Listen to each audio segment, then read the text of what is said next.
Unlocking the Power in Bottom-Up Ideas. Today we have the pleasure of talking with Dr. Alan Robinson and Dr. Dean Schroeder.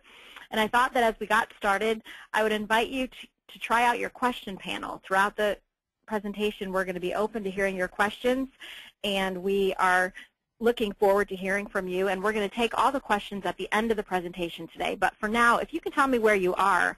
I know that Dr. Robinson is calling in from Massachusetts, and Dr. Schroeder is calling in from Indiana, and I am in Michigan. And one thing the three of us have in common is that we each have daughters. So we're each the parent of daughters. So between us, there are 8 daughters represented, and we are thrilled to have you if you have a daughter too, or if you don't. We're excited to all learn together today. It looks like we have some folks from St. Louis, Washington, D.C., Maryland. I would love to see more. Keep typing. And I'll get back to those locations shortly. Chagrin Falls, Ohio, Salt Lake City, Utah, Ottawa, Ontario, Canada, another person in Indiana, Florida, Stockholm, Sweden, Lansing, Michigan, Fenton, Missouri. You guys are typing so fast. Texas, Idaho. We have lots of states represented. And I want to just take a moment as we begin to introduce Dr. Robinson and Dr. Schroeder. They are both award-winning authors, consultants, and educators. Together, they authored the best-selling book, Ideas Are Free, How the Idea Revolution is Liberating People and Transforming Organizations. This follow-up book has been 10 years in development, and we're so thrilled to launch their new book, The Idea-Driven Organization, this week. Between the two doctors, they've advised hundreds of organizations in more than 25 countries and around the world on how to improve their creativity, innovativeness, and overall performance. So I'm sure that we are in for a lot of learning together today. Dr. Robinson is going to start today's presentation, so welcome, Alan. And after that, Dr. Schroeder will also be speaking, and then at the end, we will be open for your questions. Okay. Alan? Welcome to all of you. Dean and I are so happy you could be with us. It's been a very long haul to do all of the research and analysis and writing of this book, and this webinar marks the sort of end of that phase and the kickoff with the publications. Can't tell you how happy we are personally as well. So since we have limited time, I'm just going to jump right in. To frame the sort of the discussion here, this is really what it comes down to. There's a sort of natural rate at which organizations improve. It's usually between 2 and 2.5% per year. But if you manage it, if you think about how you improve and how you innovate, and you know what you're doing and you take action, it's what we call the managed rate. You actually manage it. The companies that we talk about in this book that are from all over the world, we see rates of, instead of 2 and 2.5%, 12% to 17% sustained improvement over extended periods of time. So really what we're talking about is how you boost what's on the right of your screen there, how you get that advantage. Now the central fact that sort of informs all of this is that your frontline workers see a lot of problems and opportunities that their managers don't. Now, frontline workers, I was giving a talk at the Cleveland Clinic not so long ago, and a senior manager there said, you know, do you really mean doctors are frontline people? And I said, yes, this is not a derogatory term at all. It's merely a term that says what kind of work you do. So if you're a doctor and you run a hospital, you're a manager. If you're a doctor and you work with people in clinics and you deal with the processes of the organization, you're a frontline person. So frontline work, the term frontline means the people doing the work. And it has nothing to do with rank or hierarchy in that sense. But your frontline workers see a lot that managers don't. And the number that we recommend that you work with and that we document in the book for the first time, as far as we're aware, is that of the ideas you need to move your team, your department, your unit, your whole company from point A to point B. Point A is where you are now, point B is where you'd like to be. 80% of the ideas you need to get from A to B, because that's how you do that, are in the heads or potentially in the heads of your frontline people. Now, we're going to give you some quick data on this. There's a lot more in the book on this if you need more information. But this is one of the early examples in the book. It was one of the, in studying management, it's rare that you get the chance to watch a controlled experiment. You know, in many things you can control and say we're going to do it exactly the same for this group as this group except for this one little thing. In management, you really can't do that because there's so many different factors. So when you get a controlled experiment, it's a life opportunity. And here's one that came to us from Coca-Cola. In 2006, Coca-Cola mandated Six Sigma in all of its operations around the world, in bottling, distribution, marketing, everything. And in this setup, unwittingly, a very interesting experiment in Coca-Cola Stockholm. And at the time, at almost exactly the time that this mandate came down, and in my experience, some people might not know what Six Sigma is, so I'll give you a quick sentence there. It's a problem-solving methodology for solving large problems that have big impact, where extended study and problem-solving protocols need to be followed to see that it's done right. Now, so it's a team-based, long-term problem-solving thing. For our purposes here, it's a top-down philosophy in the sense that it's usually applied to problems that management sees. So, back to Coca-Cola, this mandate came down. They implemented a Six Sigma program. They trained green belts. They trained black belts. They started doing projects. But the manager who, at the same time, they had a new manager. This manager came from Scania. Scania was named one of the most innovative companies in Sweden a couple of years ago. Sweden was named the most innovative country in the EC last year, so this is a pretty innovative company. She arrived and said, there's no idea system here for frontline people? Let's put one in place. So now at pretty much the same time, you had two different types of mandate. One to solve the problems that management sees, and one to solve the problems that the frontline people see. And you can see what happened here. I don't have the book to hand, but I believe there were 4 black belt projects which saved 1 million euros collectively. Sorry, this is data from 2010. They took the data, they kept this data, which we do not recommend you keep because it's, once you know these numbers, you don't need to keep measuring it, and there's no other need to take these measurements. But they took this data in 2008, 9, and 10 out of curiosity, and then they stopped. So this is 2010. 4 black belt projects saved 1 million euros. I think it was 7 green belt projects saved another 1 million euros. But the thousands and thousands of ideas that came in from the frontline employees in that year, they were individually smaller, but there were so many more of them that you can see this 80-20 effect. Collectively, those ideas from everyone saved 9 million euros, and if you do the math there, that works out to 83% of the ideas, 83% of the savings, which is the way they measured it, came from frontline ideas, and only 17% came from what management saw. So here's some more evidence. Just to, our goal here is just to persuade you quickly of this point, so we can move on more into the how-to. We've talked about Coca-Cola. Technicolor is a global infrastructure company behind the cinemas. They measured this for years and consistently got 80-20, 81-19. This is the next one is a U.S. company, chemical company I'm not at liberty to name, but you're all touching its product as we speak. They measured it at 85-15. 85% of cost savings ideas came from frontline employees, 15% from management. Hickory Chair, one of the great turnaround stories of the U.S. furniture industry, 80-20.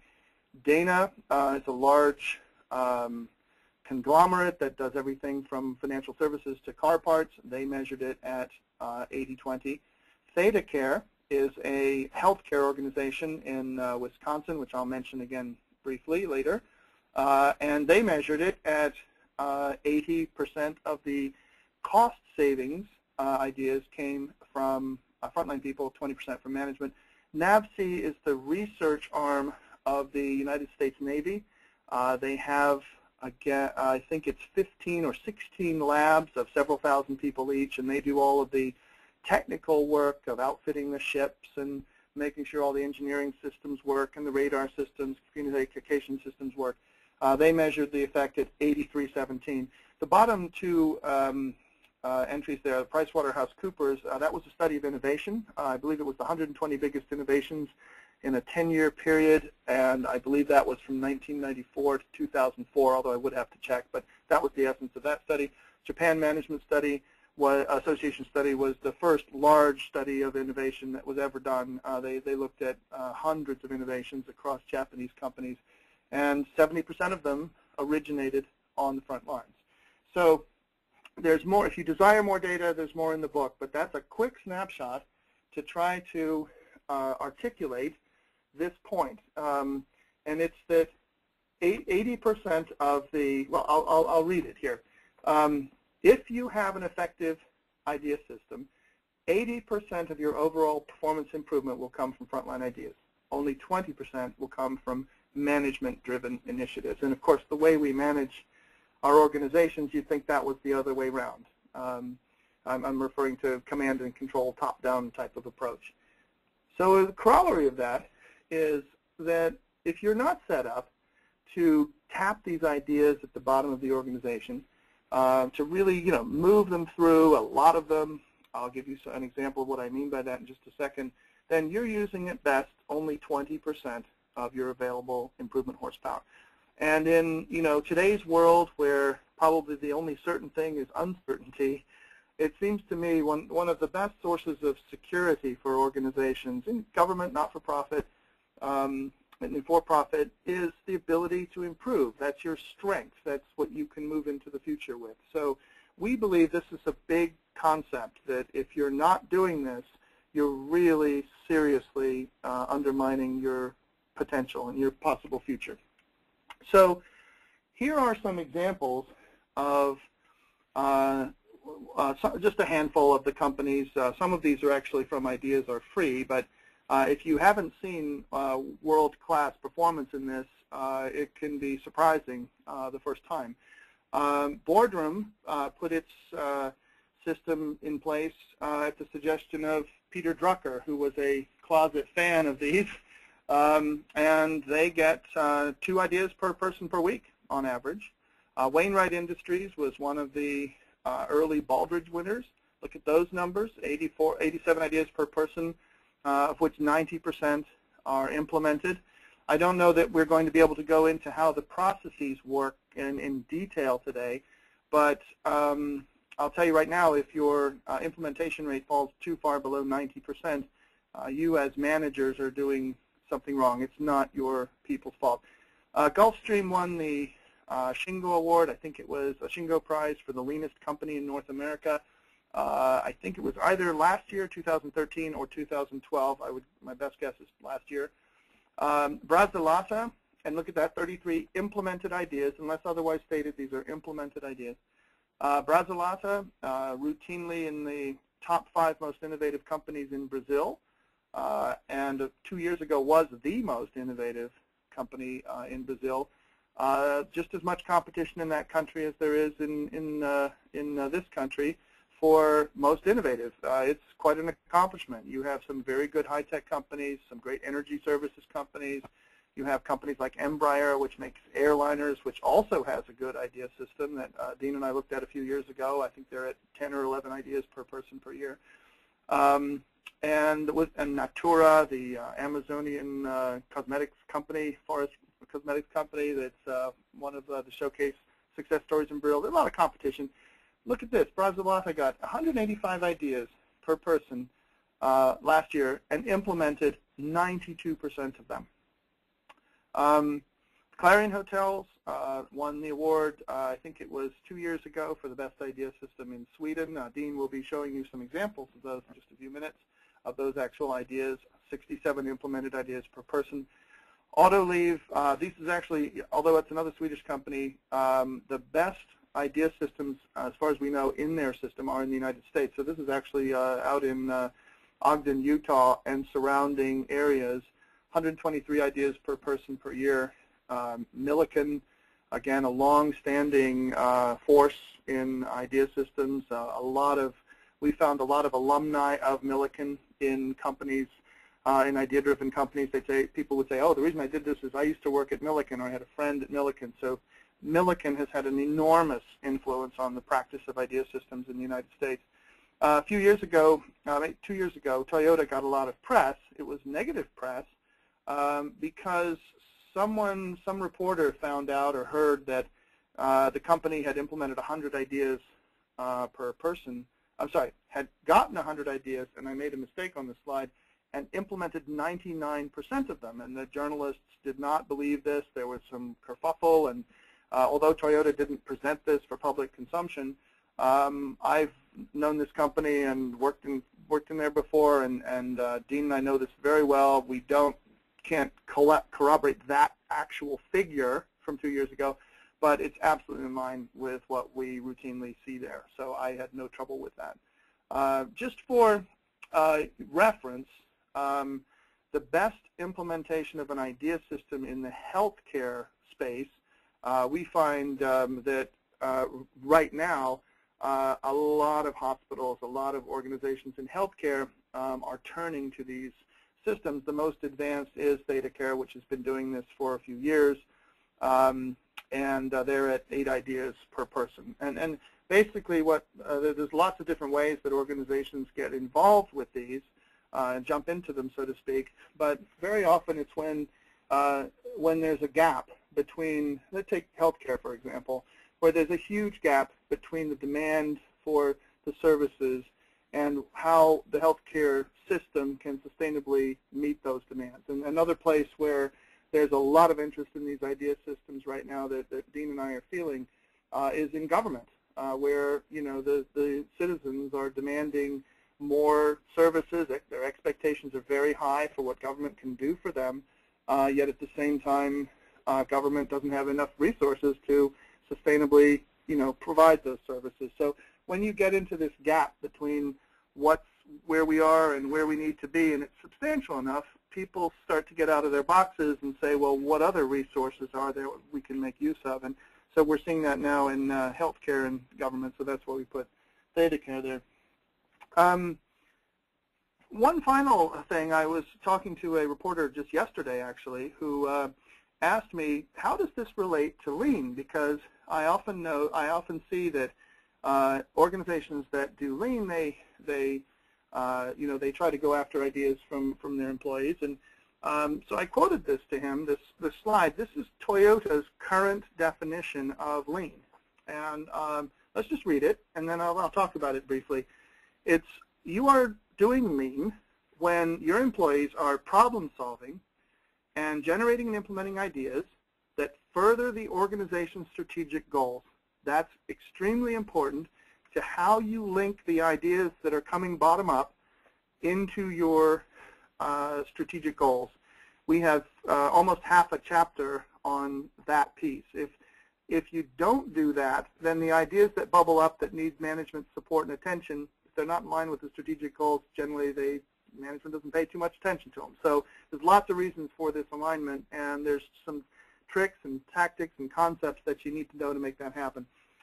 So these ideas come up in alignment with the organization's strategic goals on a daily basis. It's happening all the time, and as a matter of the organization's culture and the way it operates.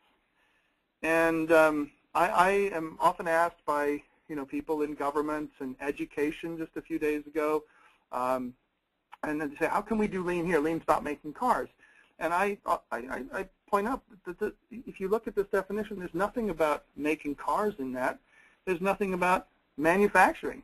It's just a way that you manage your organization so that you tap the 80% that's sitting at sort of at the bottom, so to speak, of the organization, and is so often overlooked, suppressed, when it represents the majority of your improvement potential.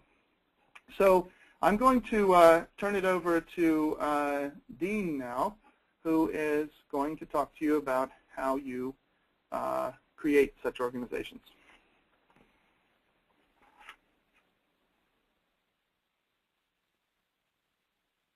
Thank you, Alan. I appreciate that, and welcome from me. It's always enjoyable to talk about our work, and Alan set us up very nicely. One of the interesting things if we're trying to create an idea-driven organization is to understand that an idea-driven organization is very different from your traditional organizations. As a matter of fact, most of us have grown up in and learned how to prosper in companies that are mostly driven from the top. Top down, old command and control dies hard. So when we're thinking of all of a sudden, how are we going to create an organization that is driven by the ideas from the bottom?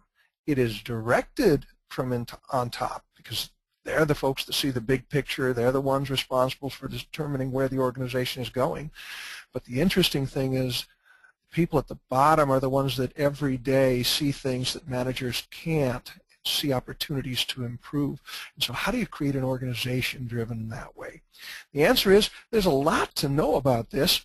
We're going to get into a couple of items in a little bit more detail, but let's go down just a quick list of some samples of things. For example, how do you set up and run a high-performance idea process? Remember, if we're going to be driven by ideas from the bottom, we have to have a lot of ideas coming in from the bottom every day, processing them efficiently, effectively, and getting them implemented.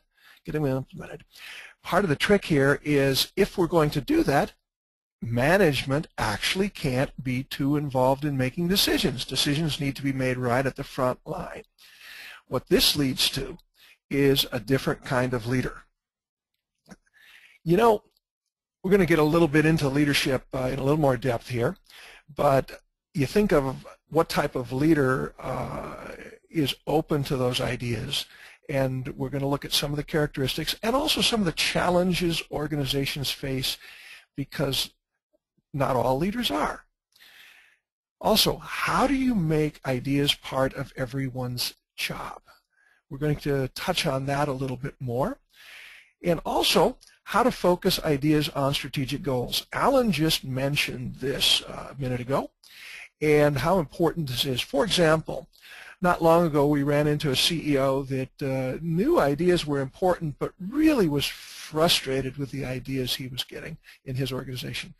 As a matter of fact, he recently had to adjudicate a decision on an idea to offer 5 different types of peanut butter in the company's canteen.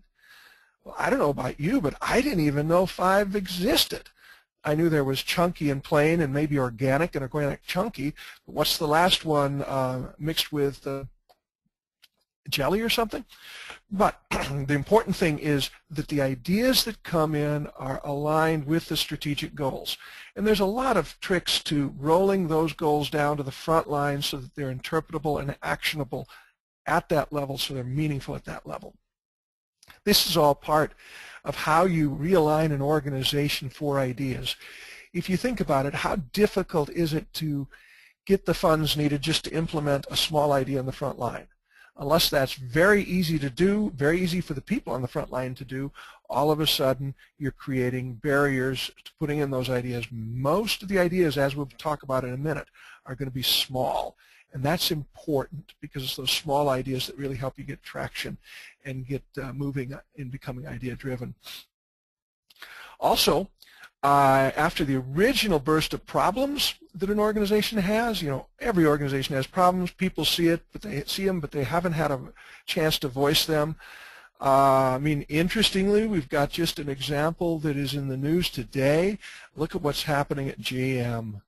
How many people do you think knew that inside GM knew that there were those safety problems that they're getting whacked over the coals by the government with right now?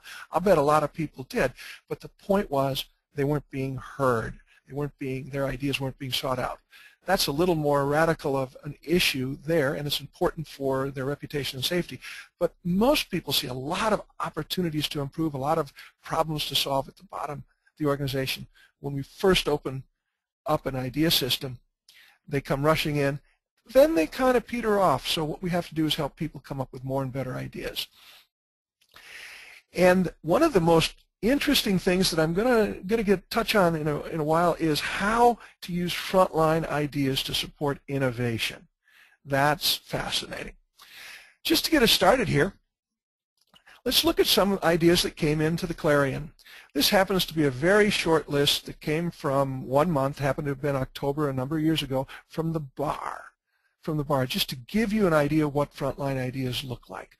For example, one of the more interesting ones is Marco's idea: drill 3 holes in the floor behind the bar and install pipes so the bartenders can drop bottles through the recycling bins in the basement.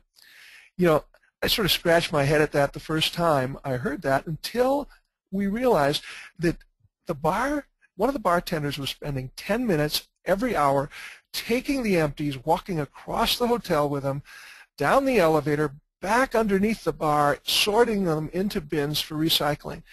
And you could watch sales drop during that time. So this is a nice, straightforward idea. Actually, it didn't take maintenance much to do it, and it increased sales. It made the job easier for folks, for the bartenders, and it made the customers happy because they didn't have to wait as long for their drinks. Another one going down, Tess's idea: organic cocktails. What does it take to have organic cocktails? The answer is not much, just some organic ingredients, and now you offer another cocktail, probably even charge an extra few kroner for it because this is Stockholm, and there you go. The interesting thing, when you look down this list, there's a couple things that come to mind. First of all, most of these ideas are not self-serving, but they do make the hotel a nicer place to work. They also enhance the customer experience in one way or another, and in many ways make the hotel more profitable. Now, that's exactly what you want out of Frontlines. We've got no peanut butter in that list. Part of this is, you'll notice all those ideas are small. Why? Small ideas are quick and easy to implement. They get people in the habit of offering ideas and engaging it. They also learn skills on how to come up with ideas and how to implement it, so they're action-oriented. And in the hotel, what this helped them with at Clarion, for example, is it empowered the frontline employers to immediately take action when a customer had a problem, and then make sure that that problem never happened again. So it's all part of that. One of the interesting things is it creates a more sustainable competitive advantage. We're going to talk about this later when we talk about innovation. That's the most interesting things. Most people don't realize it's not the big ideas that provide a sustainable competitive advantage. It's lots of those small ideas. Also, small ideas lead to more and bigger ideas. Here again, we'll touch on that a little bit later. Excellence demands attention to detail. All you have to do is look at your favorite restaurants, your favorite places of doing business, and most of the reason they're your favorites is they get the details right. That requires lots of small ideas. We need to make ideas part of everyone's job. Frontline workers have to identify and generate the ideas. Supervisors encourage and coach. Middle managers train and help overcome barriers, provide the resources, champion cross-functional ideas. Top leaders have to stay in touch, championing and providing the vision, prioritizing the focus, assuring growth and improvement in the system itself. And one of the areas we've commonly run into problems is in the support staff. Most of our support staff is not charged with helping people with their ideas. For example, a lot of IT ideas. These days, with information technology where it is, we need a lot of IT support. Yet most IT departments are set up for help desk, in other words, handling emergencies, and in maintaining and upgrading systems. They're not charged with helping implement all those frontline ideas that come along that are important. Creating accountability is an interesting one. This is a chart we got from Siemens VDO. Siemens has since sold the VDO division to Continental, but it was very interesting. A new CEO came in and said, look, I want 15 ideas per person across the whole unit, about 6,000 people worldwide. They had, he was in charge of 97 different divisions, everywhere from in Germany to in Korea to North America. And all he did to instill the discipline, the accountability for his people, for his managers, plant managers, is once a month, he had one of his staff members print up the performance by division, and across the bottom you had the different divisions listed, and then he changed them. He shared that information with all his division heads. You can't imagine that if you're in the lower right-hand corner of that chart, you know the CEO's looking at that. That's kind of embarrassing. You know your annual review isn't going to be too good. So there's a lot of different ways of creating accountability, which is important because if ideas are going to be part of everyone's job, people have to be held accountable for ideas just like they do for any other part of their work.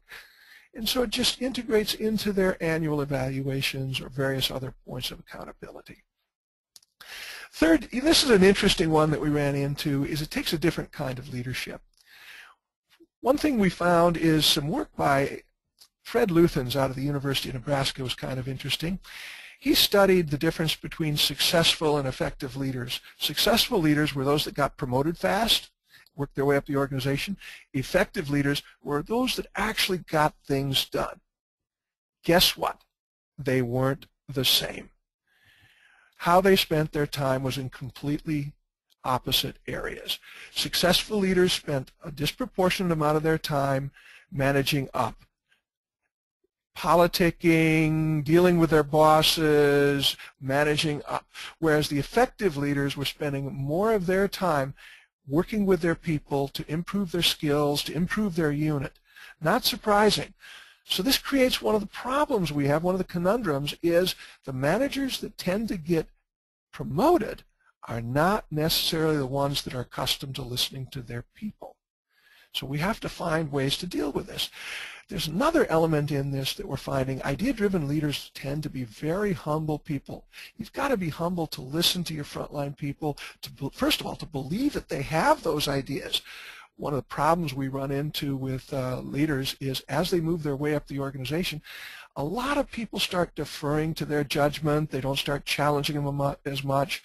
And there's a lot of research that shows that power, we hear power corrupts, but power actually introduces some factors that are dysfunctional, especially when it comes down to frontline ideas. One is they don't listen to their people as well. They treat them more as means to an end. There's a lot of dysfunction that comes in power. We talk about that in the book, and it's really interesting because it's not normally found in business texts, that you need humility and power actually can get in the way. We also institutionalizing coaching and teaching skills right at the frontline level. This is the big thing. Our frontline folks aren't always trained to coach and teach, to help people with their ideas, a lot of this sort of stuff. One of the more interesting ways of doing this that we have found is through the use of TWI. TWI is a technique that goes back a ways, but it is making a resurgence right now. And one of our favorite sites for that, by the way, if you're interested in learning a little bit more how to do that, is Lean Frontiers is having the TWI Summit. They have this every year, and check it out. This is one of those situations where, rare situations where both Alan and I are both keynoting this this conference. It's early in May, so just check out the site if you're interested in that. We talked earlier about how to help people come up with more and better ideas. Increasingly, if you can increase people's problem sensitivity and their power to observations, there's two parts to creativity actually. There's problem solving, problem finding. Maybe I should reverse those, but why I'm saying problem solving first is most organizations focus on problem solving. They've got all the problems they can handle, all they have to do is solve them. What we're talking about is problem finding, because if we have a high performance idea-driven organization, they're solving those problems fast, so now they have to find new ones. It's a different way of thinking. How do you find new problems? That's where the power of observation come in. First thing is provide creativity training. One of the interesting things is don't provide creativity training before you have a system to handle the ideas and the creativity that comes in. Nothing is frustrating than sending people off to creativity training only to have them come back and not be able to apply their creativity. It just raises frustration. The second thing is what we call idea activators. These are short training sessions, anywhere from 5 minutes to 2 hours, to get people to think about things in ways that they would not otherwise have thought about, so they can see new ways, new problems, and ways to improve it. One of our favorite examples that we get into in the book is from Subaru Indiana Automotive, the Subaru plant in Lafayette, Indiana. They were the first plant in North America to be zero landfill. That means they throw away less in a year, making 1,000 cars a day, 3,500 employees. They throw away less in a year than most of us throw away every day that goes to landfill. One of the ways they achieved this was through the ideas of the frontline people, because they were the first ones to touch the waste, to grab the waste, to turn the packing material or whatever it was into waste. And so they taught them the 3 R's: reduce, reuse, and recycle. Recycling, we all know about recycling. What they taught them, though, is most recycling is actually downcycling, degrading the value of the material.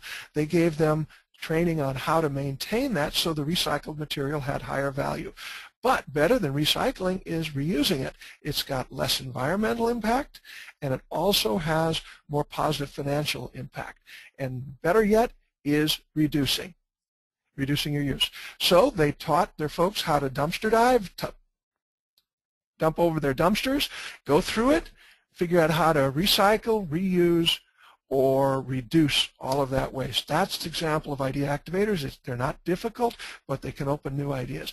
And also idea mining. In other words, somebody comes up with an idea, it's a good idea. What other ideas might that spark? Idea mining. We also encourage deploying systems that are a fast tripwire that accentuate problems when they come up so that they can't be hidden. How often do we gloss over and hide things? A good example of actually this in the lean world is just-in-time manufacturing. You have a problem with a part. Man, you don't have much slack inventory, so it pops it in your nose. We've seen this in service areas where customers complaining all of a sudden get accentuated to the point where they have to get dealt with and dealt with on a permanent basis. Much, much more on how to help people come up with more and better ideas. Last point I want to talk about deals with the multifaceted connection between frontline ideas and innovation. Innovation needs frontline ideas to work oftentimes. Let's look at an example of that. We talked earlier about creating competitive advantage through small ideas. Let's think of one of my favorite examples is actually sticky notes. How many of you have found that your sticky notes lost their stickiness too fast? You move them once and it's practically gone. They don't hold on the paper anymore or the wall or wherever you're putting it. Mostly that's due because you were using generic sticky notes. You weren't using genuine 3M sticky notes. There's an interesting story we ran across. We had an opportunity to talk to Art Fry a couple of years back. Art Fry, in case you don't know, is the engineer, the scientist at 3M that came up with the concept of sticky notes or the Post-it note, the 3M Post-it note. And we were talking to him about it, and he says, you know, the legend on how I came up with that is pretty close. But what people don't understand is all the little ideas that went into making the Post-it note possible. He said the most important thing was, how do you get the stickiness to stick to the note and not to the wall? Because that's the only way you can move it, is if it sticks to the stickiness. And he says it was hundreds of ideas from his frontline lab people, from his engineers, and from the manufacturing folks. That's why 3M has maintained such a strong market share in sticky notes, even though they're easily copied. A lot of different organizations copy them, competitors copy them, but they're just not the same quality. So there's a lot of reasons for that. Now, in order to make sure we have plenty of time for ideas, I'm going to sign, or for questions, excuse me, your ideas, essentially, your questions. I'm going to sign off here and turn it back over to Becky, and she's going to moderate the questions. How's that sound, Becky? That sounds great. Thank you, Dean. We have quite a few questions that are coming in, and I want to invite you now as well to share a few more. I'm going to start with the very first question that came in, and I'm scrolling to find it. It came from Robert, who's calling in from Valparaiso, Indiana. And he would like to know how each of you feel about Six Sigma, wondering if it's the best system at the moment for modern business with regard to process improvement and measurement. And he notes that he does not need you to explain Six Sigma deeper. However, there might be some folks on the call who are not familiar with the process. You want me to take that, Dean? Alan, why don't you start out on it, and I'll build on it if we have time. Okay. So the way that I would say it is that they're not mutually exclusive. They should be synergistic. In other words, just the last slide that Dean had up, it said there's huge relationships between big and small. So when you do a Six Sigma project, you tear up an awful lot in the organization if you do it right. You really make some major changes, and then you need a lot of little ideas to fix up all the major things that the things that you've missed. And on the flip side of that, a lot of frontline ideas you can't deal with at the frontline level. They need to be escalated and dealt with at higher levels, often by study and problem solving. So I think I have a sense of why you've asked that question. It is our experience that Six Sigma in the pyramid that I showed you of Coca-Cola, Six Sigma plays at in the 20% at the top. I gave a seminar to the leadership team at GE. I made exactly this point. You've done Six Sigma very, very well. You're good at solving big team-based, long-term problems, and you've got that whole methodology throughout your company. And so you may have extracted 19.999% of that 20, out of the 20%. You may be almost there, but you've missed this whole bottom of the pyramid stuff, which is individually much smaller and much more done on a daily basis and doesn't require all that machinery. And it's not that they compete with each other, it's that you really need both. You need to be able to improve big things, and you need to be able to do all the daily things that frontline people see that can make things better. So it saddens me that people often view this as an either-or.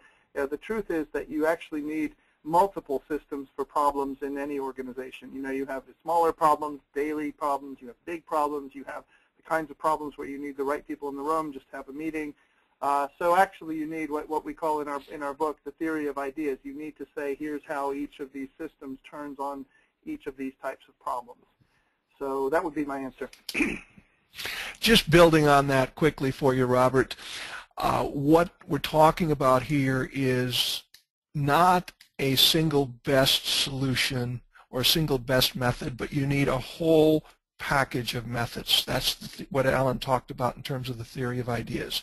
Now, the one thing that is oftentimes missed are the frontline ideas, which is why Alan and I focus so heavily on the frontline ideas, because your frontline ideas, and if you link your Six Sigma effort with your frontline ideas, it will actually make your Six Sigma effort much more effective.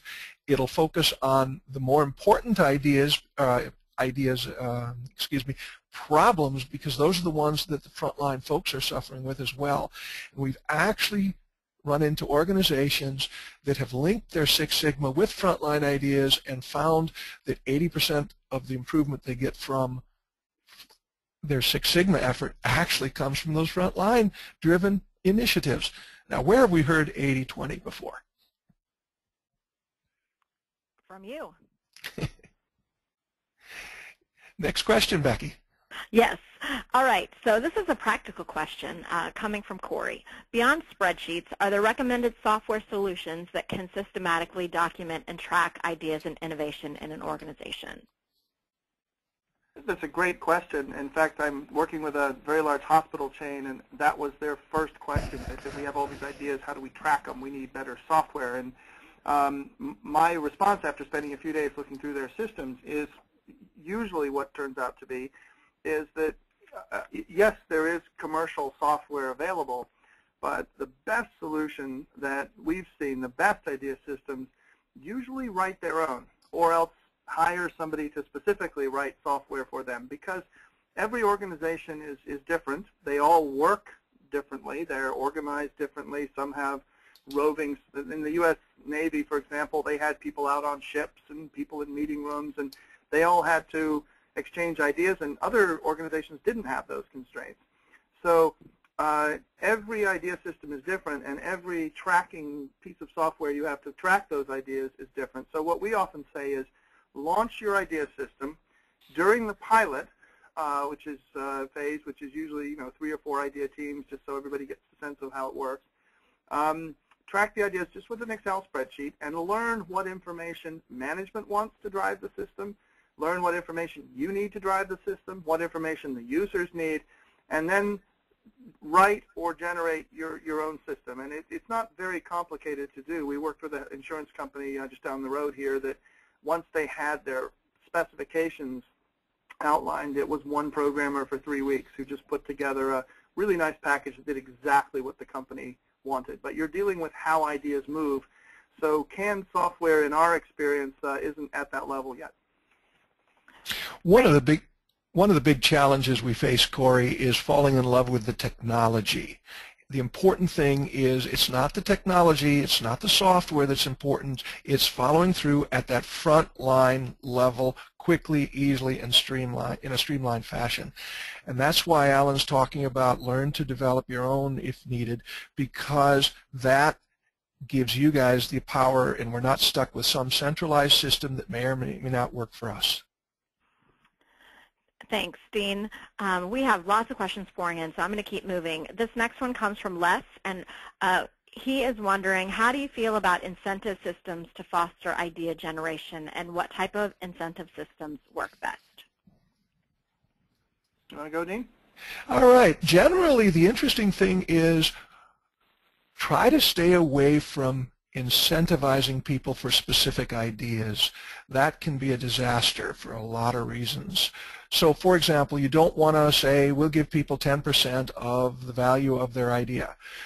Boy, that's a big problem for a number of reasons. First of all, what's the value of that idea? Secondly, there's a whole lot of other people that have to help you out with that idea. How do you share it? A lot of problems with that. If you're going to incent ideas, it has to be at a more macro level because you're capturing the value of all these frontline ideas. So oftentimes we see it with overall performance enhancement of an organization, and then share that increase with your people in terms of bonuses, in terms of broader level things. So tie it to that. Stay away from incenting them by in rewards for individual ideas. Keep in mind, the #1 reason people offer rewards is to make their job easier. If you haven't looked at Ideas Are Free, there's an entire long chapter, the longest chapter in the book, I believe, on this issue of incentives and what doesn't work and what does. It's kind of a dead issue in the idea systems business. Nobody, it's clear what to do and what not to do. So I would refer you there. Okay, so a little bit of clarification. Denise had a similar question, excuse me, wondering what you found to be the best ways to keep employees motivated. And you spoke a bit to that, Dean. Do either of you have insights? If incentives are not the best way, what is the best way to motivate employees to participate? Implement their ideas quickly and easily. That's the biggest way to incentivize employees, is listen to them, act on their ideas, and thank them for it. I just said this to that management team of that large hospital chain. I said, they said, what do we watch? What's the number we watch? And I said, implementation rate. People need to believe that this system's actually acting on their ideas, and if you make that implementation, and a long time ago in mid-'80s when I was working in Japan, they all said, watch implementation rate. I mean, that's been around a long time in the ideas business, because after you do that, everything else is really icing. It doesn't really matter whether you offer them chocolate bars or rewards or T-shirts or pizzas. If it's implemented, people will line up to participate if the implementation rate's there. So that's the thing we watch the most. Get that going, and everything else follows. Absolutely. I imagine employees would feel very valued and engaged in their work if they knew that their ideas will be implemented and make a difference. That's right, Becky. Now, it doesn't mean you can't make this fun. We often find organizations that keep their programs going find some way to celebrate ideas, have games or recognition or pizza lunches or various things to keep people focused on that and recognizing it. But to try to reward them for individual ideas, best thing you can do is implement those ideas. Treat them with respect. Great. So here's the tough question from Lisa. How would you introduce these concepts to an organization that fires people for bringing ideas and truthful observations to the management? I'll take it if you want. Go for it. There's actually a few facets to that. First of all,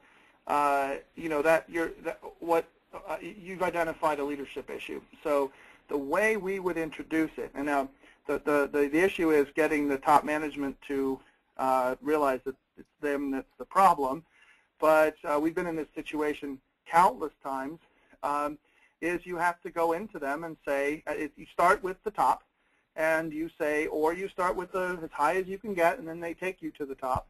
And you say, look, you make this 80-20 point. You say 80% of your improvement engine, which will make you more money, make the company, make your job easier, but it sits down here. And in order to tap it, you've got to go after these ideas. That sounds very idealistic, but we usually combine that with an assessment of the company. In other words, we will spend 2 or 3 days down in the trenches talking to people, and in addition to the training and the sort of moral case, we'll bring them evidence from their own company of the amounts of money and opportunity that they're losing. So you have to show, however you do it, show top management that this is a valuable thing to do, and then they go along. Great. Dean, did you want to speak to that one? I have quite a few more questions in the Let's go on. That is such a big issue, though. If top management doesn't grasp that, we've got to convince them that they have to listen to the frontline ideas. People aren't complaining. They're asking for help. Great. So that kind of speaks to Bernie's question. He's wondering if it's necessary for the top leader in the organization to be a visible and enthusiastic supporter of the IDEA initiative. I'll kick that one off. It's certainly helpful and it's certainly important, and if you're going to have a system that is across the organization, the answer is yes.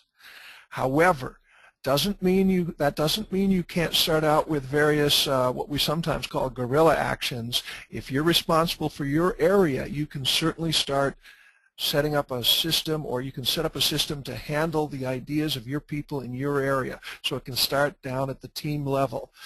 So don't let it discourage you from starting and taking action, but at the same time, if you want to become an idea-driven organization, it has to be driven by idea-driven leaders at the top.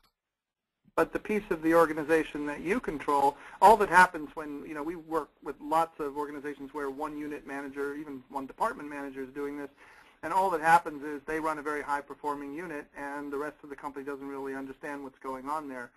It's very akin to the message of good to great and level 5 leaders is often when there's a high-performing department with nobody really taking credit for it. Remember, people who do this well tend to be humble. They have to be humble to listen to ideas. So, yeah, I think Dean essentially answered it, but you will find that you can create a high-performing unit in your span of control. It's just a sad loss that the rest of the organization isn't doing it. Got it. Okay. So our friend Harvey says to Dean and Alan, hi. I don't know if you know him personally. He says he loves this stuff. He's a big fan, and it transformed the innovation program that they ran at, I'm not sure how to say this, Alliance maybe. Alliance UK. Hi, Harvey. How are you doing? Hi, Harvey. 35,000 ideas at the last count, and he's wondering, how do you share ideas that can grow bigger in a large organization without them getting lost in the noise of the amount of ideas? So how do you introduce those bigger ideas? Well, there's two answers to that. I mean, one is you need, as I said, you need several systems to manage all kinds of ideas. Now, the U.S. Navy at one point had 12 different systems. That's too many. People were confused about where they should send ideas. But you need, and I know that at Allianz, without revealing too much, Allianz UK, you were setting up an innovation center, and so big ideas need to be nurtured and handled in a very different way than someone who says, let's drill 3 holes in the floor of the bar to get the recyclables down below. So I would go back to having multiple systems which operate in different ways. The reason we wrote this book is because this is the single biggest hole in most organizations' improvement and innovation efforts. But I wouldn't stop at having a high-performing idea system. I would put in place different processes that are tied very well to this process to take advantage of what Dean talked about, the interplay between innovation and ideas, and small ideas. And yeah, go ahead, Dean. Just want to reemphasize a point you're making, that the critical thing there is that the systems talk to each other. So ideas that come up on your frontline idea system that are better handled through Six Sigma or through your innovation center, that they have smooth transitions to those other systems, and they help one another out. That's all I want to do, is build on your idea. Okay, so we have just a couple of minutes left, and I have one more kind of big question that I'm going to read. What I'd like to do also is to invite anyone on the call. If you have additional questions, I'd love to see you put them in, even though we won't be able to address them on today's call. These make great fodder for blog post ideas, and I'm just going to put a plug in for the great blog at idea-driven.com, where Dean and Alan are sharing great ideas every single week. And so please feel free to put your additional questions into the question panel, and I'll make sure those questions get to the authors so that they can address them in a future post.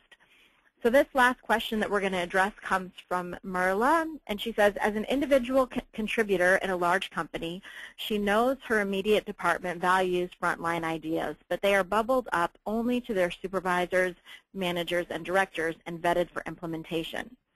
Is there any danger to the company by not vetting them at a higher level?